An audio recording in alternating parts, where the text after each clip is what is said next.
This conference will now be recorded. I got 6 o'clock. We'll call the meeting to order. We'll start with the pledge of allegiance.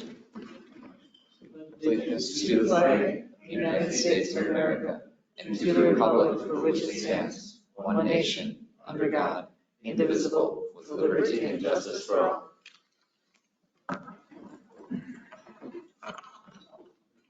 We don't have any more amendments. They're all taken on, right? Yeah, we should mention the one, right? You want me to Which mention one? The one on, under the 460th. Okay. We do have one amendment to add to the agenda, which is 9M. We also need to add the joint resolution and the road agreement to 9M. Yep, I sent those out by email late today, and then I also provided paper copies at your spots there for the council.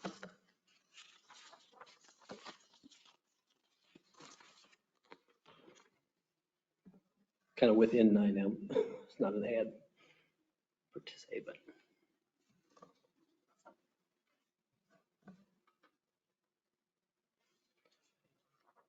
So I just need approval. I'll make a motion to approve the agenda as amended.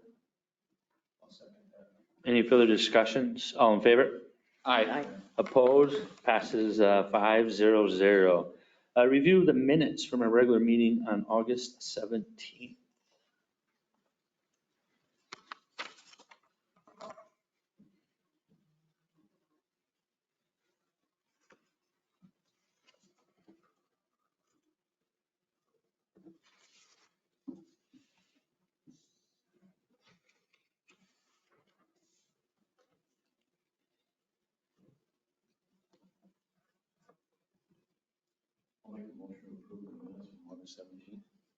I'll second. Any further discussions? All in favor? Aye. Opposed? Passes 5-0-0. Accounts payable, Kevin. So just a couple of things to draw attention here. We've got obviously the pay request coming here for line item 79276 Schumacher. And then there's a number of overpays related to mortgages in the city, is my understanding. So those are just routine cleaning up all that. And then you'll see a number of the solar credit electricity. There's a couple of those on there. Those are just catching up with credits. Where sewer bills.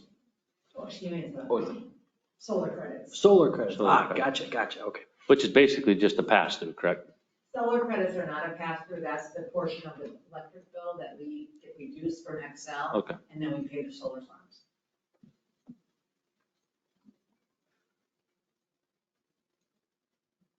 I will make a motion to adopt the accounts payable in the total of $785,138.82. I got one more quick question.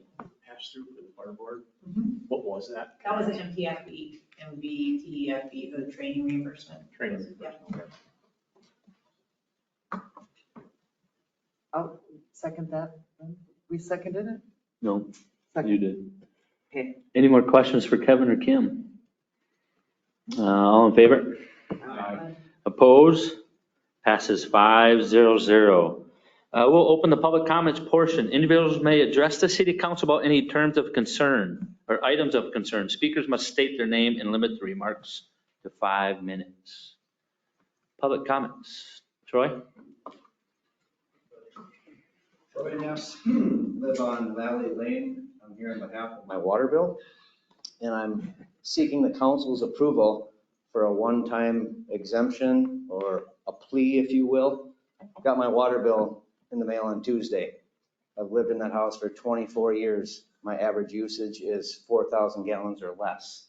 I got a bill this week, 44,000 gallons.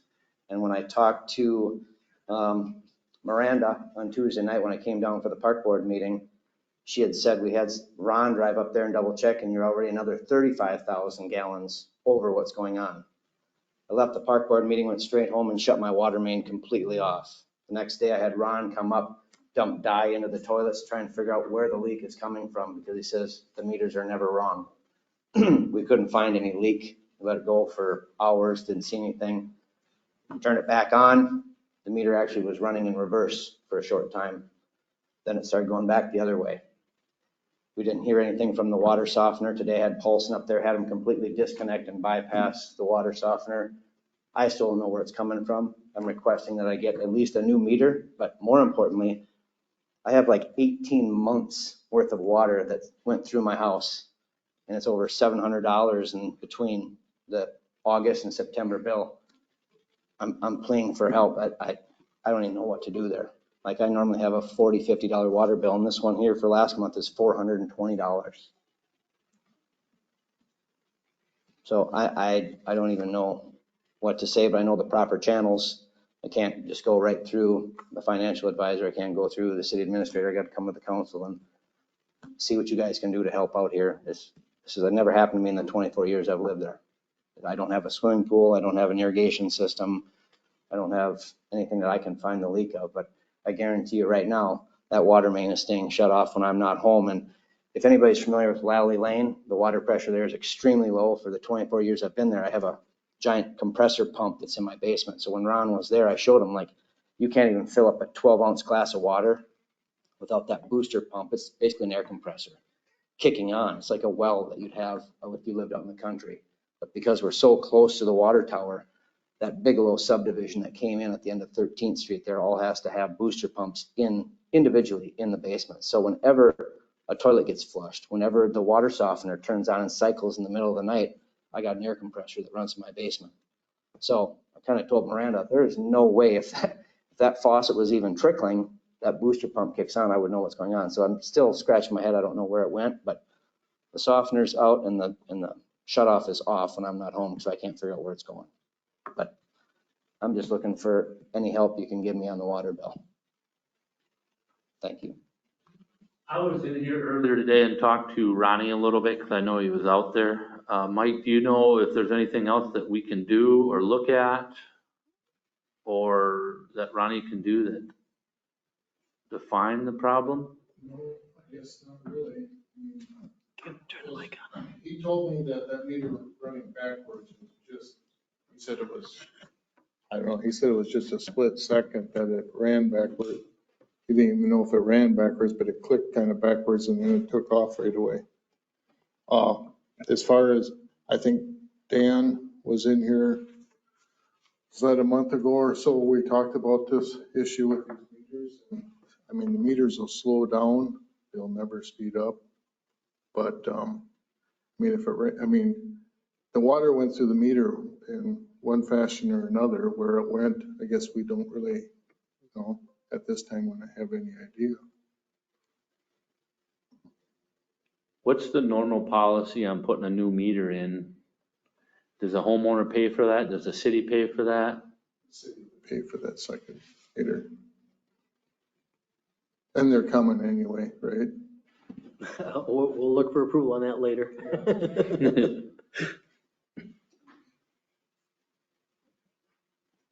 It's just perplexing. I mean,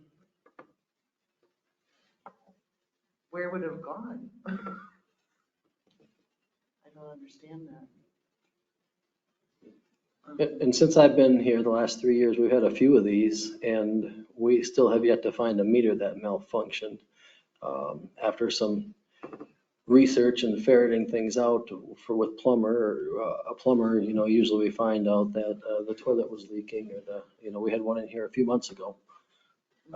That finally it was determined that, the toilet was running for 2 hours in the middle of the night when they went to the bathroom. Not saying that that's the case this time, but from what I've seen, we haven't seen a meter that malfunctioned yet. So I think the one thing we did one time, and if we replaced Troy's meter, we took that meter out to the shop and hooked it up and ran it and checked how much, that it was running accurately. We have taken this meter out and checked it? Troy's? No, Yeah, okay. We've done that in the past for another. I think we just need to do a little bit more research here and figure out what's happening. Because that's a lot of water. I mean, even if the running, So it's not in my house. even if it's a running toilet, that's still a lot of water.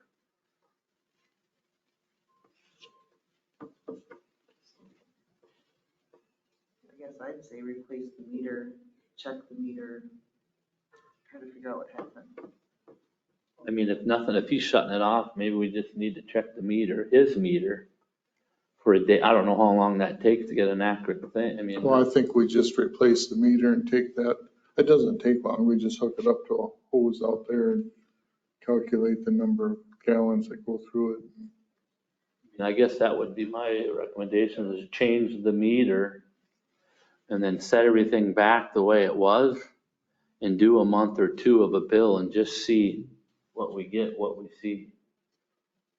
I mean, like, we've had other requests of water bills being high, and I don't want to set that precedence of reducing water bills, because then I think we'll get bombarded with reducing the water bills. But I think we need Right, to but do if our we- due Right, diligence and we to can check prove- it. Prove what happened, then, yeah. Well, and the question of high water bills, has it ever been a catastrophic, like 18 months worth of water that came through? Because I mean, this is unbelievable. I mean, I am less than 4,000 gallons a month over 24 years. And this is 44,000 gallons. I was just baffled when this bill came. First, I thought the new color meant that you guys are going green because the color had changed, but then I figured maybe this was on a like FBI list or something. Like, don't let this guy leave county without paying this 420. I'm like, if we can't forgive this, I'm gonna need a payment plan. I'm gonna need like an 18-month payment plan to get out. This is outrageous for my budget. If I'd known this was running, I would have stopped this, or like if I'd have known a leaky toilet was going on or even a softener, I mean, I would have shut this down. I'd have gladly paid a double the price bill, but this is 10 months worth of water. Asking for help. We just gotta do some more investigation and see if we can figure out what happened. So for our part, we can replace the meter, right, Mike? And then we'll test the other one just to see. If we find something with that, then we'll go from there.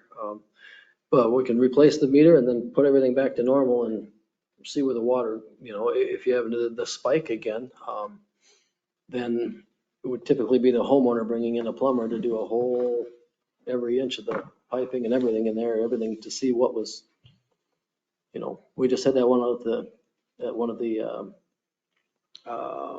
trailer parks, ended up leaking underground. They couldn't find the water either. And they finally found a leak in a pipe. But, so yeah, I think that's reasonable from a city standpoint to check the meter, make sure, that it wasn't the equipment that caused this. But, like Todd said, that we haven't forgiven one yet. That can be talked about later after we've determined that it's That's what I'm not the saying. equipment. Let's determine what's happened and Yep. figure it out first and then. I mean, let's say we swap out the meters, we find his meter is working correctly and his other meters correctly, but then his water's back to normal. I mean, then where did it go? It's not our meter. It's not, so. Right, then we. I just think that's the talk best about thing. Let's stuff. have Mike change, or Ronnie will probably be the one that'll change that and have them test it. And But we know it went through the meter. We will know that it went through Yeah. the meter if that's the case. And somebody's got to pick that up, whether it's spread See, and I out to think we all the have- fee payers then, or if it's, I think because we have to account for water with the audit. And Kim, correct me if I'm wrong, chime in here with the. Oh, yeah, we have to account for what they pump from the well and what we bill for has to be within a certain leeway, so. We just need to do more investigation, I think. And I think Ronnie's done a good chunk of it already, but I think what we definitely need to do is change the meter and then revisit once that is. I know we did have one water bill that it ended up being the water softener because it was cycling all the time. Yours is a little bit different because you have the compressor, which you would hear that, but if you sleep like I do, you ain't gonna hear that compressor. I got 3 kids and 2 Yeah. of them are downstairs, so Yeah. if the air compressor is running, like they're not sleeping. And Yeah. So I think that's the next step, and then Figure it out from there, yeah. So I can definitely go through Ron and Mike and get the scheduling for the thing, but what do I do about the bill? Well, we'll determine after what we find. Kim, can you chime in on the bill's going to be due maybe before the time? We can, council wishes, we can stay in late fees. So that would be taken care of. Yeah. And then if it is determined that that bill should be paid, then we can set up payment arrangements. We have the ability to do that. And if it's whatever the council decides, we can make happen. It's just that Miranda and I, especially from the audit standpoint, we cannot remove charges. So that's why it has to come to you, because we have to have a record of it. Mike or Brian, where does our jurisdiction with the water end? Is it at the meter or is it? At the shut off out in the curb usually. Okay. Or the street or the boulevard. So if it's leaking before the meter, It wouldn't measure. it wouldn't measure. That's right. Okay. But we'll just have to figure out more. Yep, give some more information, then we can go from there. We'll be in touch then. Any questions, Troy? Nope, this is stayed for now, and then I'll make arrangements to get the meter changed out, and we'll resume after that. And if it turns out that the meter is functioning fine, we'll assume it was something in the house and is 100% my responsibility, and we'll set up a 18-month payment or whatever, and we'll get it figured out how 70,000 gallons worth of water get paid for. Right.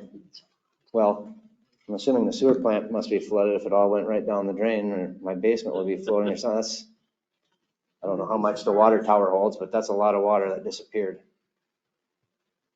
You would be surprised at what water volume can go through a home. Trust me, I know all about surprise. Yeah. Yep. All right, well, thank you for your consideration. Appreciate it. Any more public comments? I will close the public comment portions and we will jump down to the public hearings. We will reopen Continue. or continue the ordinance 2023-03 establishing a moratorium regarding the sale, manufacturing, and distribution of adult use cannabis. Any more comments on that public? Yes, sir. State your name and your address, which I know you live outside of town and.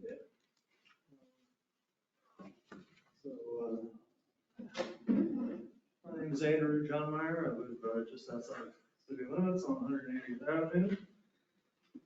And I want to say I'd like to express my gratitude to the mayor, council members, and Mr. Rockney here for the revisions to the proposed ordinance since the last meeting. While I don't believe the current proposed ordinance is fully necessary, especially the business moratorium part, I would like to commend the council for removing the language prohibiting cannabis possession within Zumbrota.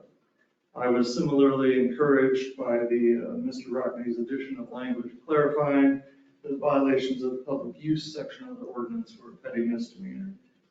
I just ask the council members, please commit to making public any findings or recommendations of the study being conducted by city staff. And I look forward to continued engagement with the council upon completion of the study and in drafting a permanent cannabis ordinance in the coming years. Thank you all. Thank you. Any more comments on the public hearing? I will close the public hearing on ordinance 2023. I will jump down to 8A, unfinished business sanitary district update. Brian. Yep, I included minutes from our first joint powers sanitary district meeting. I won't read them to you. There's a whole lot of stuff in there. Basically set the joint powers up. Elizabeth Howard from Pine Island will be the chair. I'm the vice chair. I believe the secretary is Michael Bolton, and then the treasurer is Mayor Buck from Goodhue. Also included a memo from WHKS on kind of explaining where we've been, and the engineering team was established. All three engineers that have been involved since the start, WHKS, Widseth, and ISG will be participating. And they worked up a document showing exactly what each of them are going to do. WHKS will be the lead, and the other two engineers will be subs, but they're all going to work together constantly through the whole thing. Also on that memo is the cost of the preliminary design services for this monster project. It's going to be a lot of work. It's going to involve a lot of people, a lot of engineering, a lot of sub-engineers. It's going to be a big deal. So that's where we're at with the sanitary district. We'll talk about the lobbying contract a little later in the meeting. Any questions with Brian? For Brian? We'll jump to 8B, budget discussions. Brian, Hey, Brian, on there. or do you want Kim? Do we have any changes, Kim, or anything? I think it's the same as what it was for the work session. We haven't made any changes to it. We're still, I think Kim's working on the water. I will be working. You will be working on the water, so you'll see that. Or after we get this part.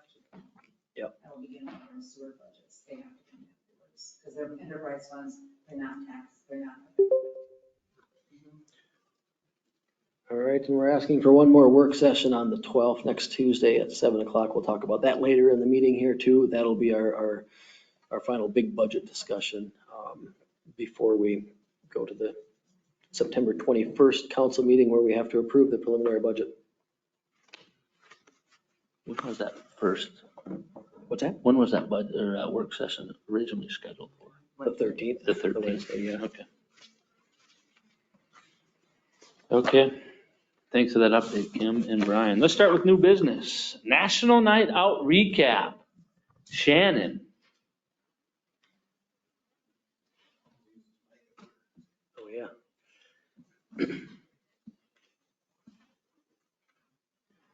So yes, I asked Shannon to come in and give us a recap on National Night Out. I felt it was such a large success, and I'd like to hear from the person that organized it. Hello, good evening. This has been either my 8th or 9th year, I think, organizing it, and it was by far the biggest year. We had just shy of 500 people sign in, and you can always add at least another 50 to that skip the sign-in process and stuff like that. So it was very well attended this year. We didn't have the heat compared to last year, so that was nice. And we didn't have to compete with the fair, so that was also nice. So we had a very, very good turnout. I try to always do a couple new activities each year, and one of those this year was corn on the cob. Huge success. I'm going to pat myself on the back for that one because I've been toying around with the idea of doing it, and I got the blessing from the fire department to go ahead and do it. And so there's a lot of shucking of corn, but we got it done. Jessica here came and helped as well. So the whole thing is run by volunteers and the awesome fire department and all of the people from the community that come and just show up and help set up. So it's not just me. I need to give the credit where credit's due. So yeah, a lot of volunteers that come and help. And I always try to give them a little token of something at the end of the day for coming and helping. So this year was some Dairy Queen gift certificates. Gift certificates. So gift cards.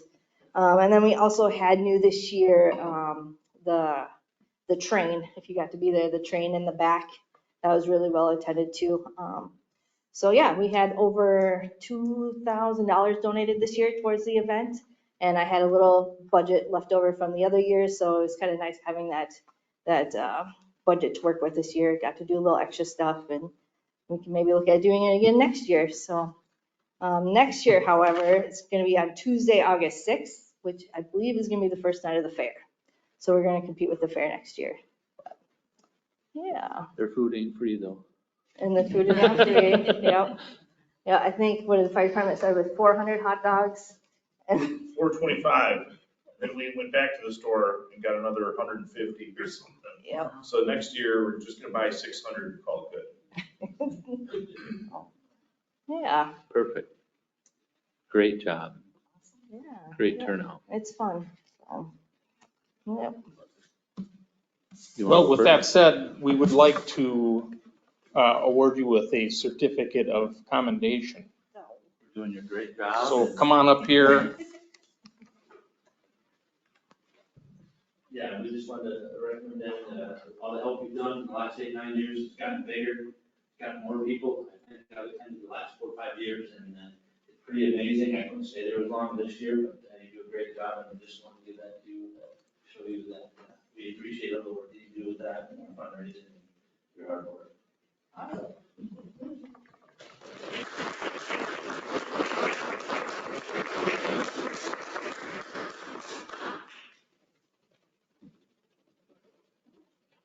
Thank you very much. Also, there's a little thank you card with several universal gift cards in there from a number of us that just want to express our appreciation to you because you do a lot of work to organize this, and this is one of our biggest community engagements that we have in our city.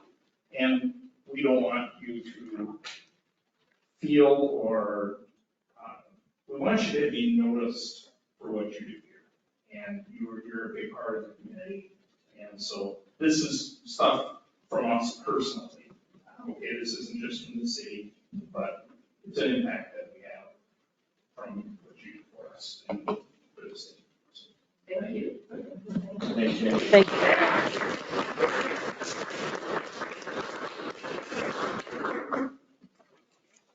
Fun stuff's over, now let's get to the business part. Wait, Nick's is fun. Dang it. 9B. 9B, 2023 Zumbrota Small Cities Development Program Survey. You want to hit it right off, Nick? Sure. Good evening, Mayor and Council. If you recall, I was here at the end of 2022. So it's been a few months, and so it's good to be back in Zumbrota where there's no snow out on the ground. I appreciate it. Tonight I'm here just to kind of give you an update as to what we found with the survey. If you recall, I'm from the Southeast Minnesota Multi-County Housing and Redevelopment Authority out of Wabasha. What we're proposing to do is a grant to rehab a number of homes within the community to protect our investment of our older housing stock and maybe some of our elderly folks live and stay in place, right? Agents, if you will. So tonight I'm here just to go over kind of the survey results. There's no action required tonight, so it's an easy night. I would look to come back probably later October, early November. The application, the preliminary application is due November 29th. So if everything looks good to the council, I'll start working on that preliminary application and then bring it back for approval and review at that time.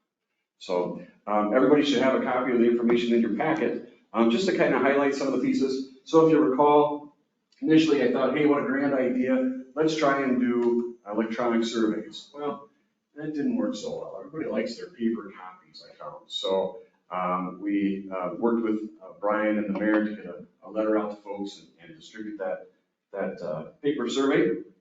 So 1,292 surveys were sent, and we had 390 responses, so about 30%, which if I look back at other grants that we've written over the years, that's pretty average. So the number we're really looking for, so the number who own their own homes of that 390 was 385, so about 98%.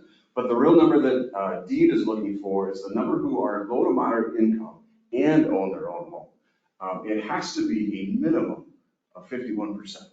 So I've had a couple actually come in over the last week, so I have not added them to the list, so we will be over the 51%. But for a while I was kind of sweating as I'm tallying all the surveys. But I'm happy to report that we met at least that minimum threshold. The number who are interested, I think is more important, interested in the program, own their own home, and our LMI was 149 of those folks, so 74.9%.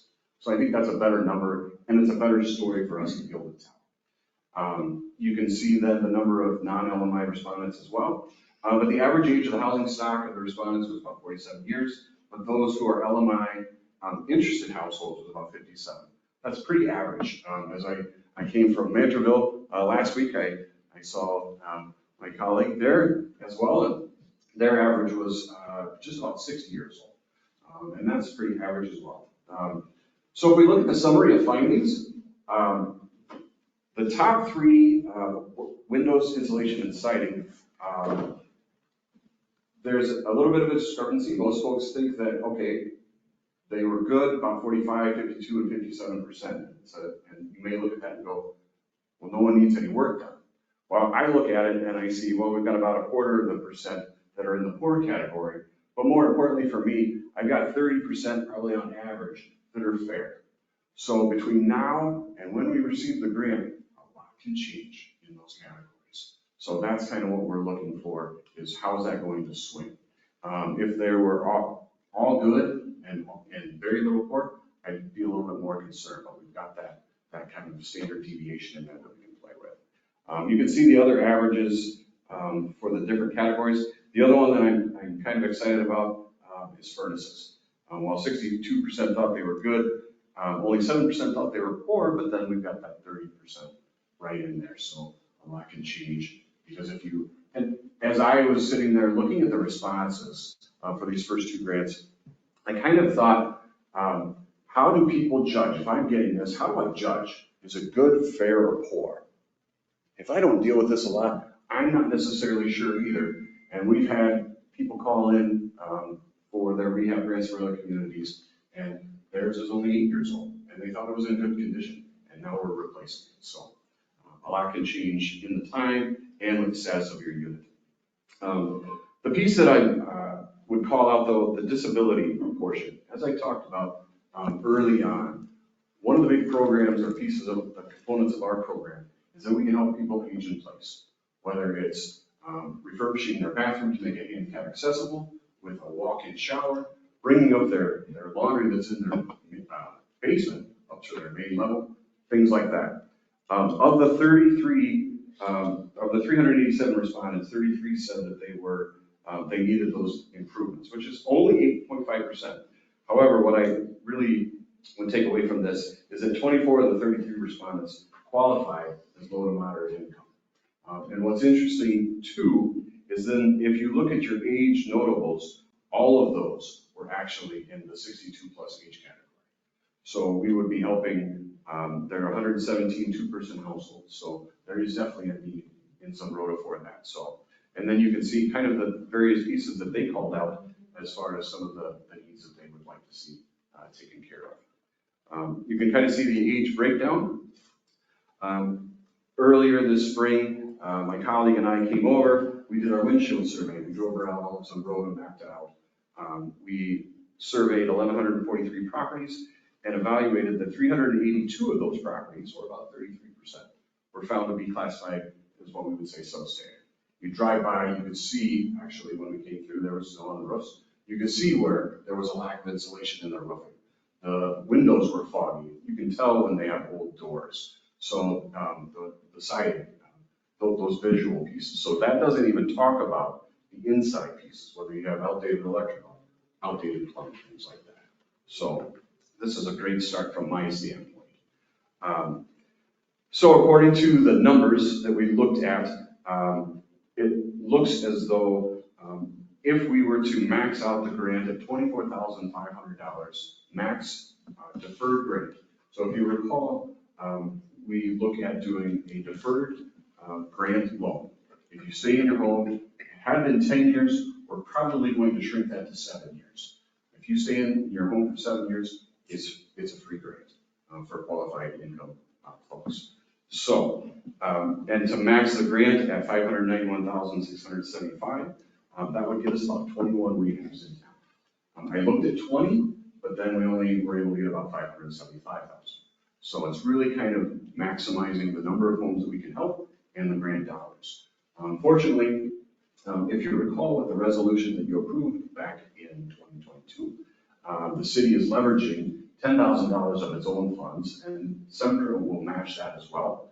But we use ours to pay for on the back end any administration that the grant does not cover.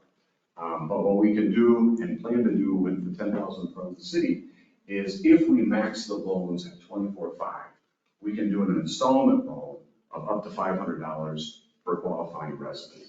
So that it's basically a $25,000 free grant.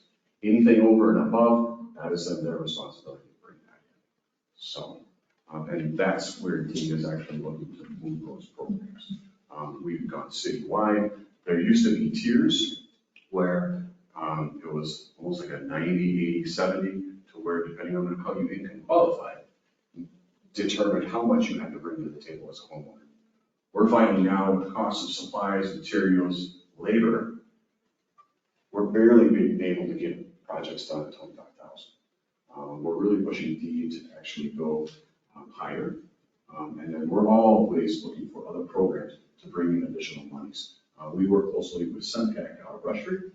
They have another program because unfortunately, if you encounter lead, and that is one of the main pieces, health and safety, we look to eliminate lead. So if you have lead in your windows, it's tested, we have to remediate that.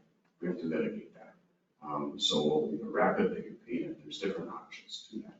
But the cost just continue to skyrocket. So we're looking always for other partners to bring to the table to help folks out. So like I said, the preliminary application will be due November 29th. So I will look to put that together. I'll work closely with Brian and city staff because then it's my job to tell the story. How do we make this the most competitive grant that we can? Are the numbers fabulous? They're right in line with everybody else. But it's how do we make some really unique, how do we tell that story so that we can be successful with that grant. The good thing is, like I shared with Maryville last week, you partnered with us. We have a proven track record, a proven name that we get things done. So, any questions for me this evening? Well, I will schedule a public hearing and something for the council to think about as well. If a council member is considering taking advantage and thinks that they would qualify, I can send right in, kind of the income guidelines for 2023. If you're thinking of taking part in the program, you cannot vote at the next meeting. You must abstain. And so we found that after the fact, council members or even staff, in staff it's easy, we can get a conflict of interest, we send a letter to the city attorney, they say there's no conflict of interest. Fortunately, once you as elected officials vote, you cannot take part. So think about that, and we'll send them the income guidelines. So I'd rather avoid that confusion on the front. Perfect. Any questions for Nick? Thanks for your time. Good job. Thank you. Thank you, Nick. 9C, TZD update, Sergeant Walrick, and I believe Jessica's going to join him. Got a short PowerPoint, kind of our yearly update that we're looking for TCD grant. Just as always, thanks to make the PowerPoint for me and then provide it.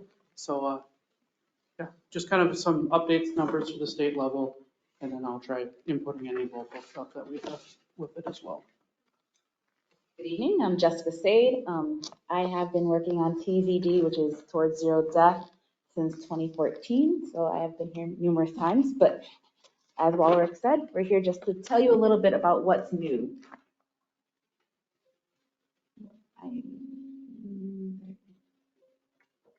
Okay, so just a quick refresher and a little history. The TZD program came to Minnesota 20 years ago. And it's been in the Southeast region since 2005.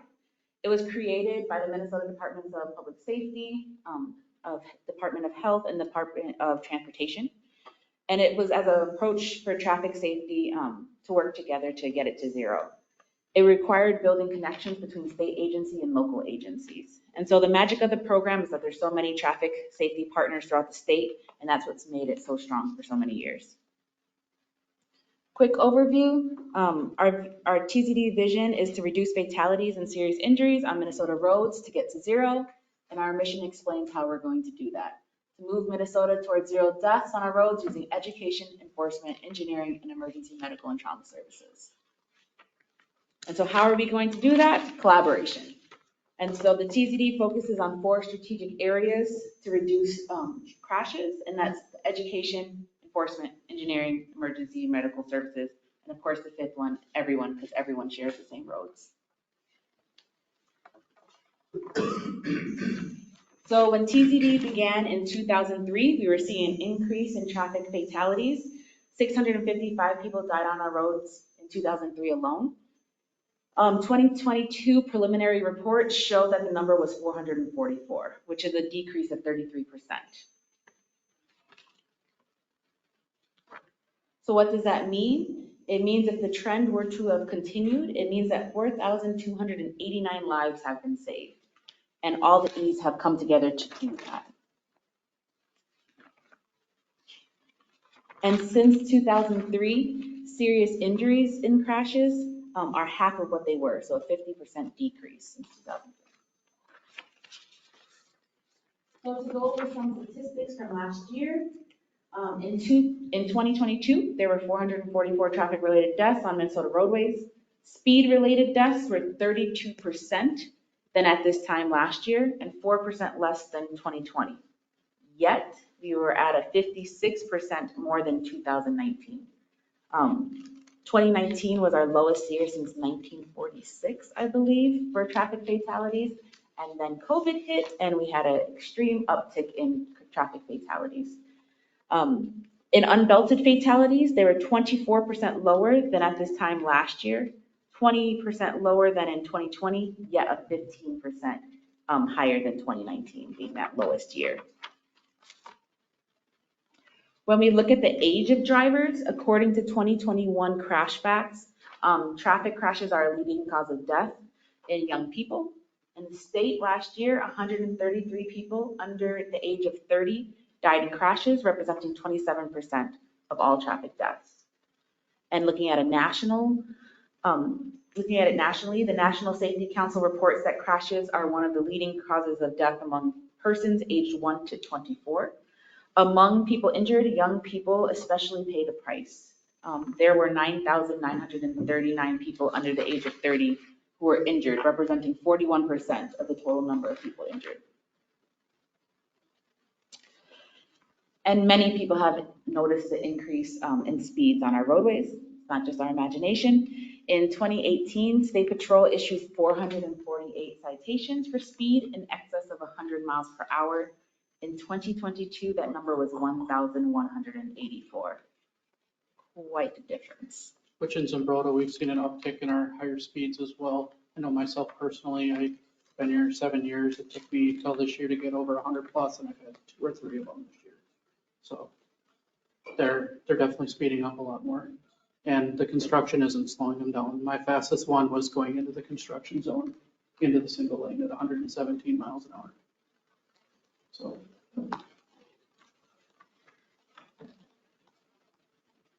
So why is it important to look at these factors? Because 93% of the time, driver error is a contributing factor in crash.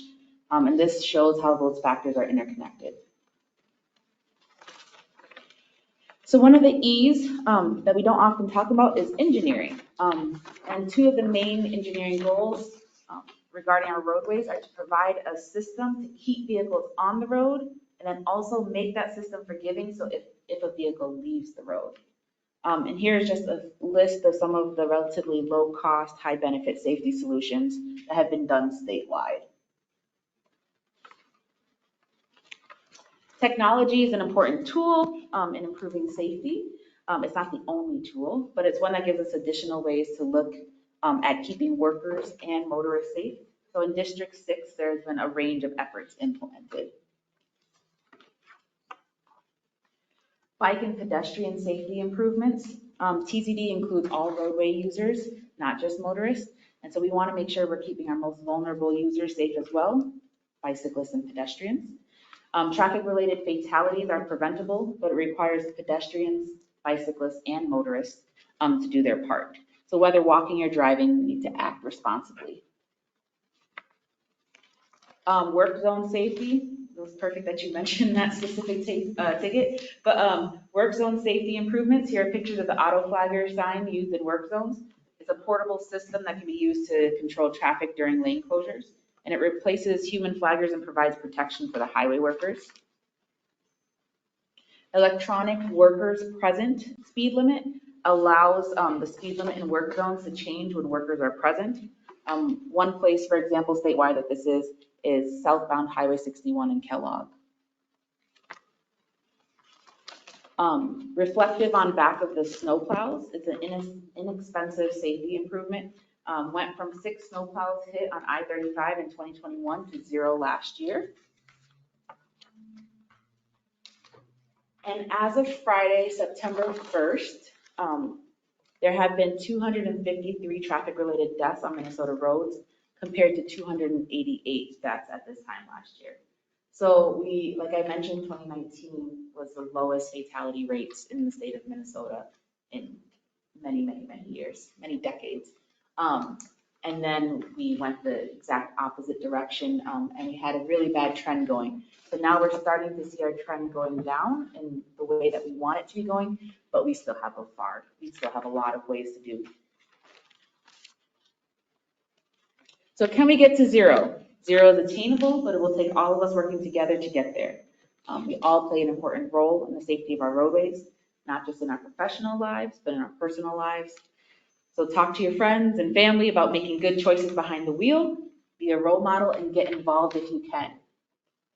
So how can we get involved? We have a quarterly Safe Routes Southeast Minnesota TZD Steering Committee. And then we also have a TZD Safe Roads Coalition, and then we also have different regional events. Another way to get involved is to attend the statewide TZD conference. This year it's going to be in November, and it's going to be in Rochester. Thank you. Got some stuff on our local end. The TZDs are very important in our community as well. Very good in their department as well. So in our Zumbrota as a whole, I brought the grant up heavily from when we started with it. This year alone, I obtained some funding that I've never gotten before. I purchased a radar through this grant, saved our budget on a new squad car by about $1,500 just by a new radar with that. Year before, I bought new PVTs for the department with the program. Also this year, we gained funding for special events. So in that funding, I was able to put an officer on a detail where they went to an alcohol facility and dealt with or interact with the individuals that were there. And during that time, these people that were willing could ride the pedal cars when they were after being impaired. They could volunteer to go through field sobriety testing and just an educational event. And that was held in Hay Creek. We were able to send an officer up there to partake in that as well. This year, I was able to put on an extra car during the whole week of the fair to help out with the congestion of the traffic that we get from the fair, where something that we generally don't do, or it would be a detriment on our city budget with overtime or extra patrol. So with that special grant, I was able to utilize that. In years past, I haven't quite gotten one done this year. We've done pedestrian enforcement, hoping to get one done because of we had a really catastrophic crash downtown involving a pedestrian. So I'd like to see one of them done in the near future. And obviously we have the alcohol, the cell phone distracted driving enforcement, seatbelt, and speed are big ones that we have within that grant. Any questions? I just want to say thanks for the hard work that Justin and Jessica did with the presentation, and I know speed has gotten crazy. Statewide, they started a new group just talking about speed because it's gotten so ridiculous. Thank you so much. Perfect. Thanks, guys. Thank you.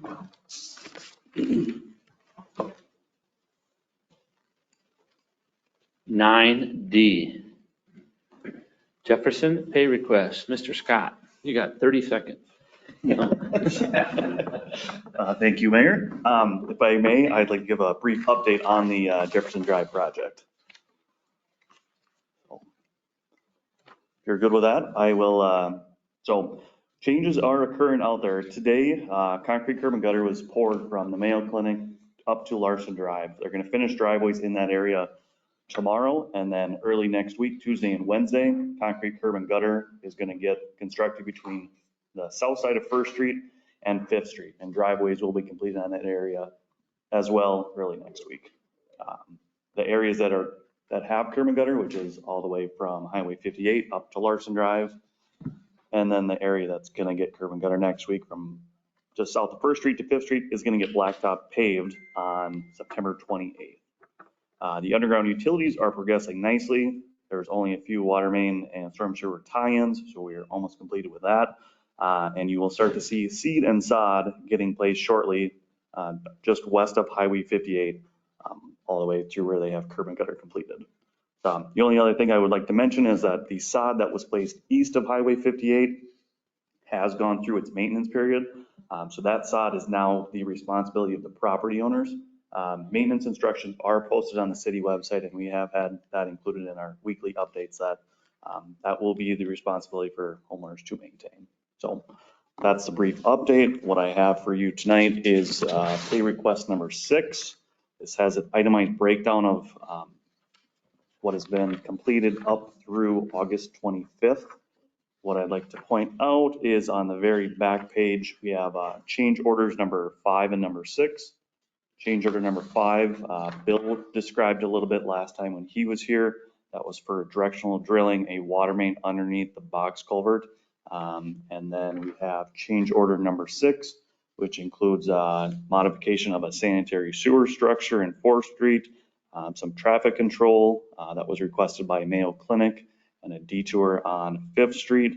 And then we have a valve box that was damaged when we got to it and replaced that. So I can answer any questions on pay request or the change orders or any other thing on Jefferson. Still ahead of schedule? Yeah, we're looking good. And by the end of September here, with all of that paving, getting pavement on it, it's going to start really coming together. That's good. It's amazing how fast they did that curb today. Yeah. I popped home about 3 o'clock to get my glasses and they were just about done. Amazing.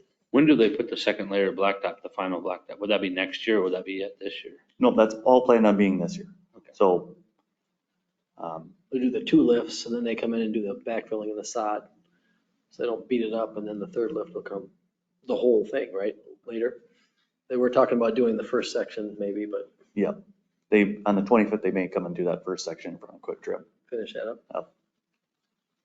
Perfect. First section there, they were gonna do some hydro seeding on the north side from Dubuque down to Maine. Yep. That hasn't been done yet, has it? That has not been done yet. The discussion has been that now they're going to start hydro seeding because the weather's changed. That will readdress that whole stretch.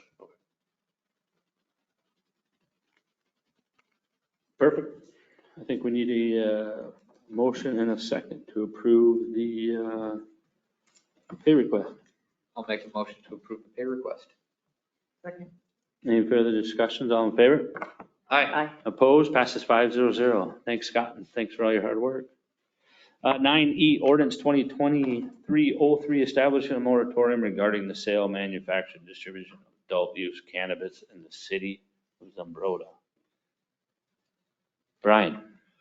Yep, well, we had the public hearing, made changes based on that public hearing. Thanks, Matt, for that. Sounds like those changes were welcomed. It was good to hear from Mr. John Meyer since he made the comments last time. So I think we're just ready for a motion in a second if the council wishes to move forward with a moratorium. I had one question in there on which one of these has our sample of it? Or was that all the way at the top that we discussed? Yeah. There's 2 different types of language in there. I'm just looking for, it says manufacture at one time and then it says production. Are those distinct things or are those the same thing? Matt, can you help me out with that?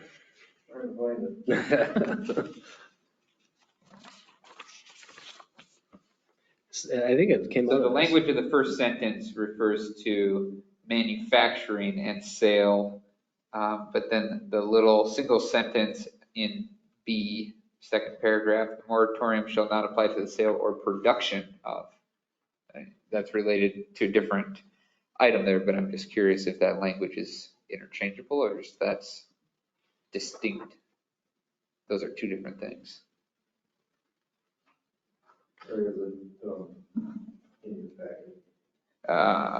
Right near the top, probably 5th page in, 6th page.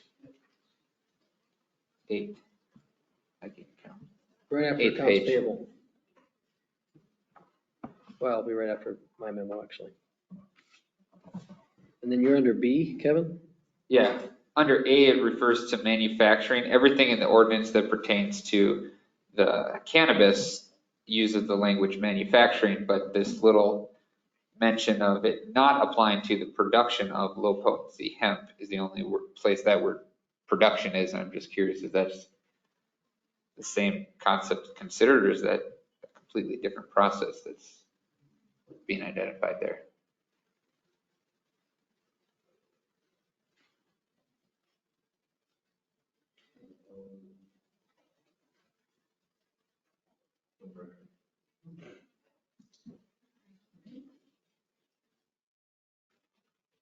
Well, in the case, I don't know what Matt's gonna say, but in the case of the production would be for the edibles, so that wouldn't be growing, it would be taking and making it. Right. And in the manufacturing part, So the manufacturing, does that include the growing of it privately, or is that just the making of it for sale? I don't know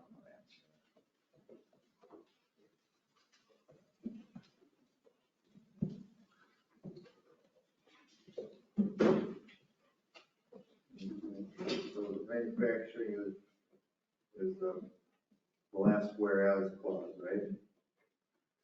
It's in the first one under findings, and it's in the last one, yeah.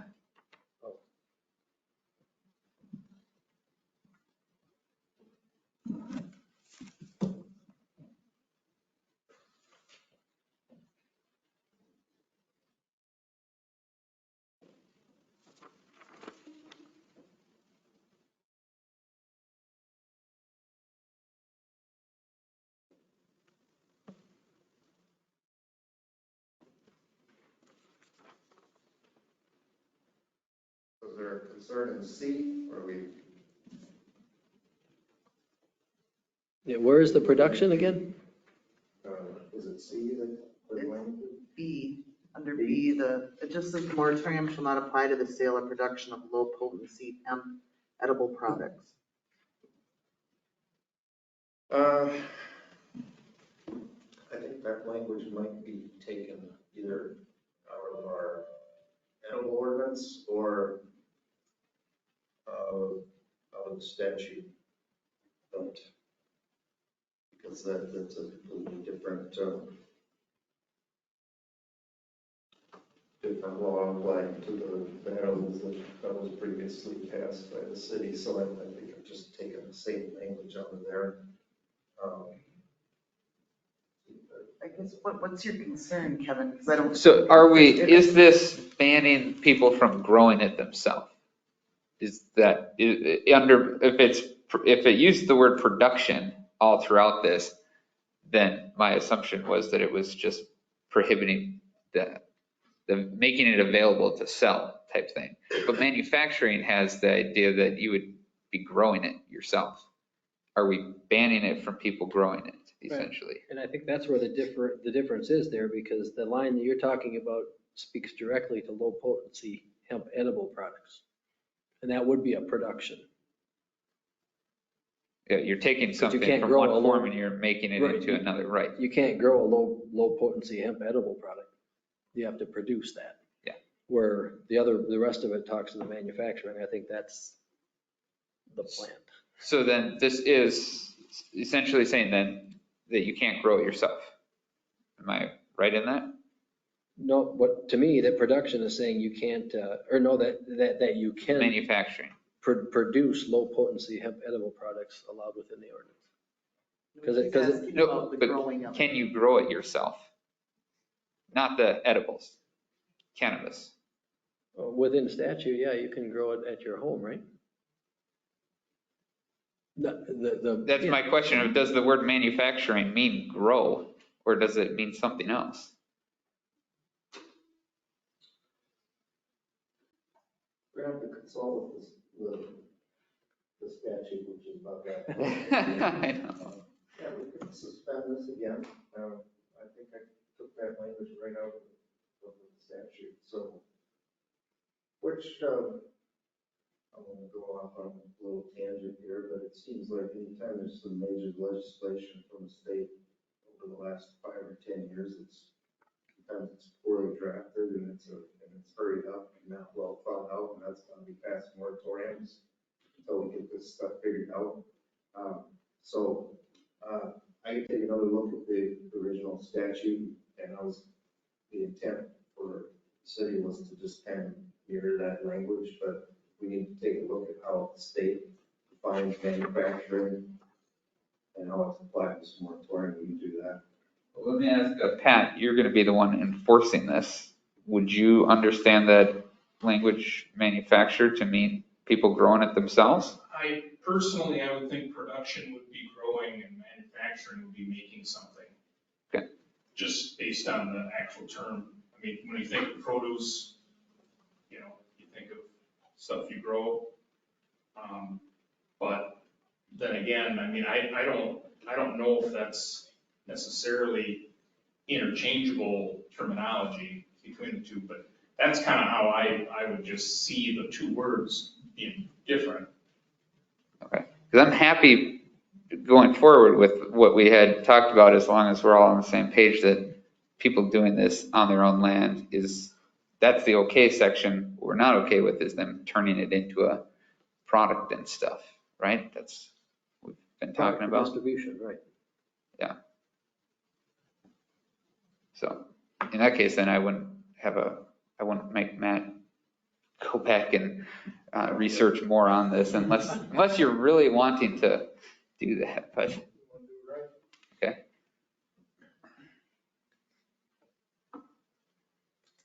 We're just gonna table We it for. do, a motion to table it then again until the September 21st meeting? Well, if no one brings up a motion, then just go, Just automatically goes to table? It's just done. So we'll just table it to the next meeting. Perfect. Before we continue, I'd like to call our LJ to announce the name, please. On the online or? Online.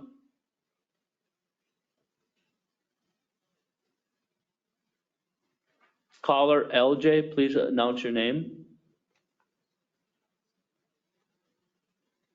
I believe before it said Lisa Johnson. Oh, did it? Okay. Okay, we will continue on 9F, Internet Crimes Against Children, Joint Powers. Pat. So for those that don't know about ICAC, it's nothing to do with cats. It is Internet Crimes Against Children. And that's a task force that there's 61 different coordinated task forces throughout the country. There's 5,400 federal, state, and local law enforcement agencies that are part of those 61 task forces. And so in Minnesota, there's one major ICAC, and we've been asked to participate in it because there was a case that came up in which they were investigating that was in the city limits, and that allows them to help work with us. So this is basically an agreement that we would be part of their task force in that sense. We would be able to work with them, they use their resources to investigate these type of crimes. And these crimes are, they're based on the increased use of the internet and children and teenagers using the internet and predators that certainly are out seeking to prey on children. And they're kind of the premier task force when it comes to internet-based child abuse in this matter. So we're just looking for that particular agreement to be signed. I will make a motion to adopt the joint powers agreement with ICAC. I'll second that. Any further discussions? All in favor? Aye. Opposed? Passes 5-0. Thanks, Chief. 9G, Park Board Skate Park Transfer Fund 402 to Park Fund 225. Kimberly. This money was made available when this money was raised by Jim Para when he was still here he would raise it by collecting cans. It was put in the capital projects restricted fund. The park board has finished a rehabilitation project on there. And I believe the final cost was $23,000, Mike, is that around $24,000? So I'm just asking that those monies that were originally designated for this from Mr. Para be allowed to be moved into the park fund to defray some of their costs. I'll make a motion to transfer this money from 402 to 225. I'll second it. Any further discussions? All in favor? Aye. Opposed? Passes 5-0. Thanks, Kim. 9H, Resolution 2023-16, authorizing and improving the 23-24 lobbyist contract. Brian. Yep, same contract, same cost as last year. We just need to retain them again for the final push for the last $85 million or whatever it is we're looking for bonding. So just asking for approval to pay our portion. Again, it'll be split between the 4 entities. Yeah, just like last year, same cost even. Looks good. Yeah, that was nice. I saw that. Make a motion to approve resolution 2023-16. I'll second. We'll do a roll call. Sarah. Aye. Bob. Joan. Aye. Kevin. Aye. And I. Passes 5-0. Thanks, Brian. 9I, Park Board, Library Board appointment change. I was notified by one of our councils that his park board was on Tuesday nights, was it? Or Monday nights? It's on Mondays. Monday nights, it was going to be a conflict for here on, so we talked to Bob about switching. So Bob is going to go to the park board and Kevin's going to go to the library board. So we just need approval for that change. I'll make a motion to approve that change. I'll second it. Can them two vote? Because of conflict of interest? They have to abstain? No, I don't know. It's just an appointment, so I don't think it matters. doesn't matter really. It's not. All in favor? Aye. Opposed? Passes 5-0. 9J, Christ Lutheran Ministry Center Developers Agreement. Brian. Yes, I might see if Scott can weigh in on any questions on this too that you might have. I think you've been involved, haven't you, with the Christ Lutheran agreement? I've been working on the agreement for a while now, waiting for some dates, things like that. We kicked around the parkland dedication, which ultimately did not apply because it's unplatted land. But it's in the agreement as if it's ever platted or subdivided, the land, then they would owe a parkland dedication. Pretty standard stuff. Scott, is there any highlights that you want to bring to attention? We do have in there that we will be maintaining, they have to maintain access for us to get to the fire hydrants. So do we need to add in there that ownership of that water main is theirs? I didn't see that in there, but I did see the P9 on the hydrant. Is that something we have to add in there? I do not believe so. On the approved plans, the plans provided public water main and private water main, so they're designated that way. Okay. So we'd just like motion in a second to approve the developers agreement, then we'll get it to the president of the congregation who will sign it and we'll be off and running. Well, they're off and running, but so we want to get this in place. I'll make a motion to approve the Christ Lutheran Ministry Center Developers Agreement. Any further discussions? All in favor? Aye. Opposed? Passes 5-0. Let's do 9K, Resolution 2023-14, non-competitive nature of water meter and radio equipment. Mike, you want to go first? Or Brian? Yeah. Yeah, we've been talking about this water meter thing for quite a while now. We had a whole work session discussion. Dan was here, presented the water meter proposal. We kicked around whether we need to go out for bids. It makes no sense to go out for bids because we have been replacing meters with routine maintenance with these census meters, which we really like, work well. We've got an existing system in place with readers for those.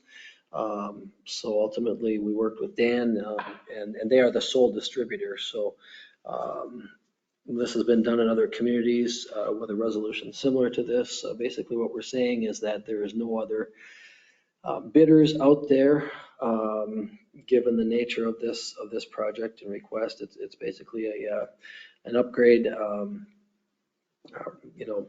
That it does involve some replacement of meters, but they need to match the meters we have. We'll also do an AMI reader system, which will allow us to read pretty much on demand. We get calls like Troy's. Miranda will be able to look on there and say, hey, you use this much water between this time and this time. What did you use the bathroom at 2:30 in the morning? Things like that. So we're asking, this will be a phased in 3 years. Mike, we're still at 3 years, I think. But what we're looking for is approval to proceed at the full project cost, $735,557.92.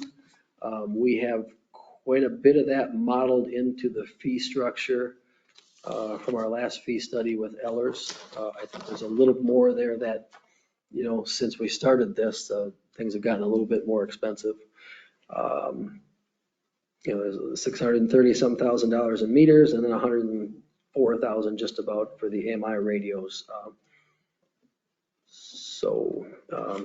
was thinking, if we can get approval for the full amount, and then we can come back and just update on the amounts we're going to spend each year. A lot of that depends on how many meters you can get. Right. The supply and demand issues are still there. That's basically it. If there's any questions, we can answer those. I'll make a motion to approve resolution 2023-14. I'll second. All in favor? Aye. Opposed? Passes 5-0-0. You want to do a roll call on that? Oh, yeah, we'll do a roll call. Sarah? Aye. Bob? Aye. Joan? Aye. Kevin? Aye. Aye. Passes 5-0-0. Good catch. 9I, a rescheduled council work session. Instead of the 13th, move it to the 12th at 7. Does that work for everybody but Bob, I think? I think Bob's out of town for a good chunk of the week, aren't you? Monday, Tuesday, Wednesday. Yeah. You would have been not here for the other one anyway. So. Yeah. Okay. That work for you four, us three? Perfect. So we'll change that work session to September 12th at 7 PM. We just need a motion in a second. I'll make that motion. I'll second it. Any further discussions? All in favor? Aye. Opposed? Passes 5-0-0. 9M, 460 annexation, Brian. And we're going to add the joint resolution and the road agreement to that. Absolutely. Yes. So you'll recall at the August 17th meeting, the August 3rd meeting, I believe, was when we started talking about this.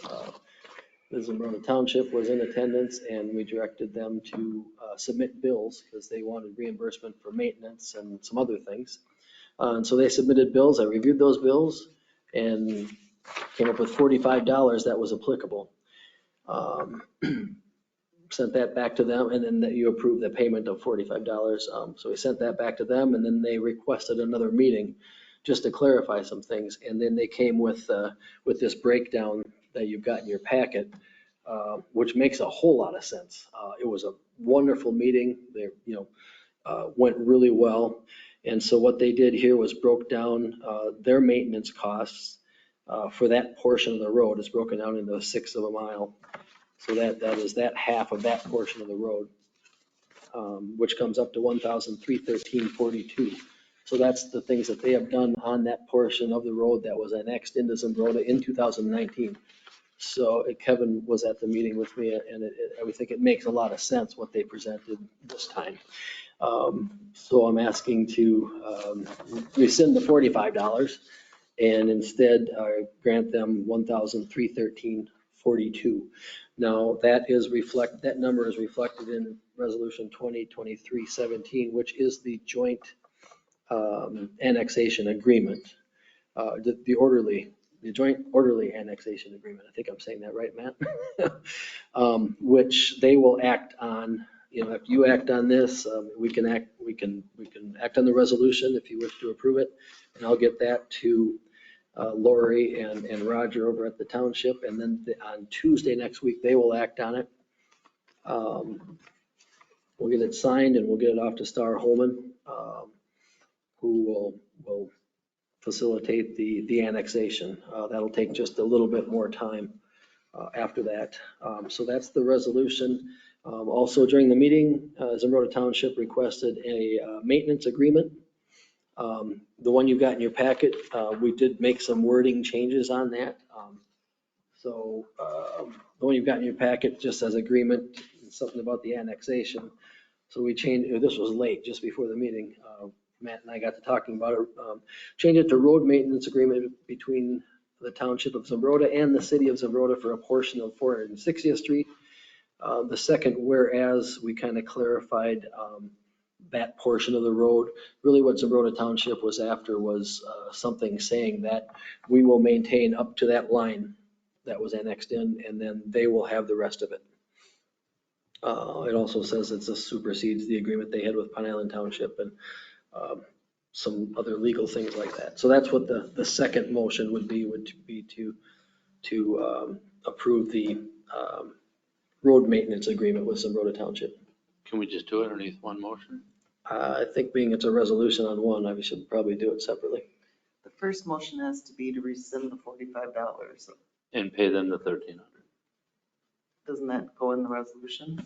No, we didn't put the rescinding part in there, that they just didn't I accept know, it, that's but what I'm saying, but that's in this, that we're paying them the money. the 1,300. Yeah, so that's the second one and this is the third one. The third one? Think we need to do three of them, Matt? We need to rescind the $45 or no? There's two resolutions, right? Or one's a resolution, one's a maintenance agreement? Yep. Two separate ones on that. What are you saying, that we need to? We need to say that we're not gonna pay the 45, otherwise that's still out there, correct? Or is it incorporated into the current resolution? It's not. It's Yeah, not. so, okay, yep. Let's just do So three I'll make of a them. motion to rescind the $45 payment that we voted on before. All in favor? Or Aye. sorry, second? Kevin said second. All in favor? Hi. Opposed? Passes 5-0-0. Sarah, you might as well do the second one. Then we're gonna make a motion to approve the resolution number 2023-17 Which is the new agreement and the new price and and stuff the new like price that. that we're gonna I'll second that. I need to do roll call. Sarah? pay. Aye. Bob? Joan? Aye. Kevin? Aye. And I passes 5-0-0. And Sarah for the third. Then we're gonna make a motion to approve the agreement between the Township of Zumbrota and the City of Zumbrota for the annexation of road. Oh, yeah, well, actually, here, the new wording, road maintenance agreement between the Township of Zumbrota and the City of Zumbrota for a portion of 460th Street. Okay, is that what Brian said? That's my motion. I'll second that. Any further discussion? All in favor? Opposed? Passes 5-0-0. Thanks, Sarah. Let's jump to 9N, LPP grant engineering proposal. Scotty. Put you right at the beginning, right at the end, so I can keep you around all night. Appreciate that. Yes, so the City of Zumbrota applied for a LPP grant, which is a local partnership program grant administered through MnDOT, and that helps the cities work with MnDOT state highways on improvements. So the application was to install rapid reflector flashing beacons, or RRFBs. Those are pedestrian signs where you push button, and then there's little squares on both sides that flash rapidly to get cars to see that these are flashing and then people are crossing. So the grant was to install RRFBs at 2nd and 4th Street on Highway 58 or Main Street. Zumbrota was selected, and the grant is to receive up to $98,000 to install these beacons crossings at 2nd and 4th Street. So what we're here today is we have an agreement for WHGS to assist the city in producing plans and getting approval through MnDOT. We're going to bill this hourly, and the estimated fee is $10,000. Once it's approved, we'll get a contractor on board, and then any construction administration can also be paid for with the grant. So this will be by the city, and then everything else will be either reimbursed, or actually they were even talking about giving money to the city before you actually incur any cost. So this agreement is to get the plans approved and MnDOT on board. Way cheaper than buying our own, so. Yes, they're expensive. Make a motion to approve the LP grant engineering proposal.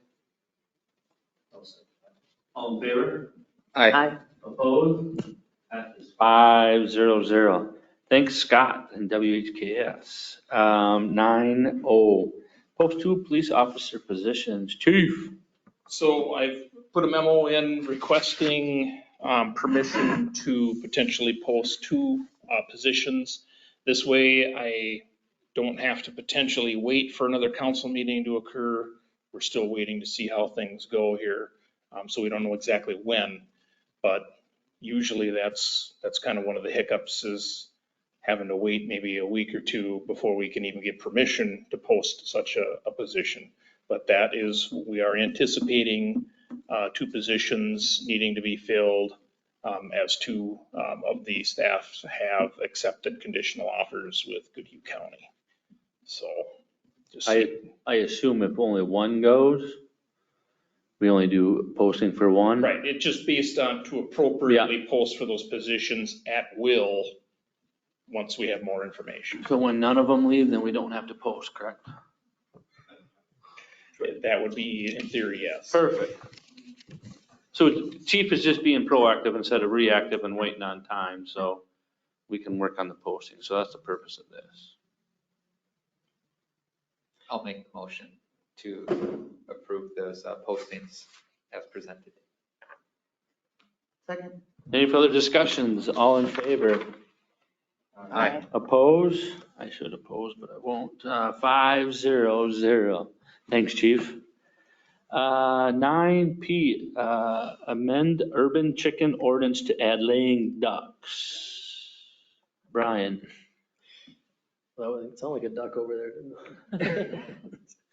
Yeah, we had a request from a citizen to add, wanted to have some ducks for some eggs, stemming from not everybody can eat chicken eggs, duck eggs. Well, maybe Kevin, do you want to explain things?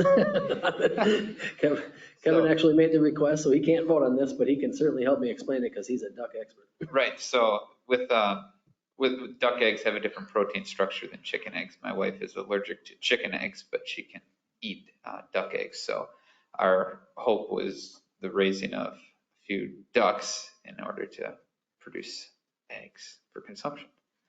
So that's the basic gist of it. Yep, so we had a public hearing in planning, and I don't think there were any comments or any public there. We chose to keep the number at 10, but just added in the language about laying ducks. We did say you can't have a pool.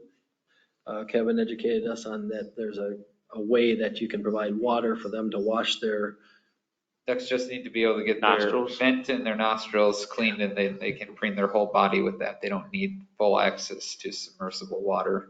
So we won't have a big pool out there full of duck stuff. Cuts down on smell that Right. way, not having any access to that kind of water. Yep, so the number is still 10, but now it's 10, the request is 10 total, whether it's 10 chickens or 6 chickens and 4 ducks or. But you only can have 4 ducks. But you only have 4 ducks maximum. There was some discussion on how dirty ducks were, and so we settled on 4 ducks was what the planning commission passed forward. So we're looking for motion and a second approval on Or roll call approval. It's not a road Oh, call. no, it's not a roll call, it's an Yeah. ordinance, that's right. All in favor? Aye. Oppose? Aye. And one abstain. Passes 3-1-1. Let's do reports. Brian? Nothing for me tonight. What? Matt? Beth, do you have anything to add, or is Kevin gonna add that? I've got some. Perfect. Chief? Just working with our Alexa poll, our government has come out with a ton of new laws. Obviously, we're dealing with one, and that changed a lot of policy. And so I got to spend a couple hours doing updates to policies. Still got to kind of physically look at them, compare them, because I've modified some things just to curtail to our city. But, so that was interesting to first experience, and my assumption is every year I'll end up having a major deal to go through to make sure all our stuff is in alignment with the state, because it still requires you to go through it. You don't have to accept it, but if it says state or federal on it, it probably should. So, but other than that, still going very smoothly. Put our second group of daily training briefs out, and I'm enjoying it. So that's all I got. I've had enough today already, so. Perfect. Thanks, Chief. Kim? James, I want to hear something from you this week. How's the library running? Turn the mic on so we can hear it. We checked out a lot of books this week. Thank you. Perfect. Thanks, James. Mike? Nothing tonight. I just have one quick thing. Today got interviewed by KSMQ out of Austin.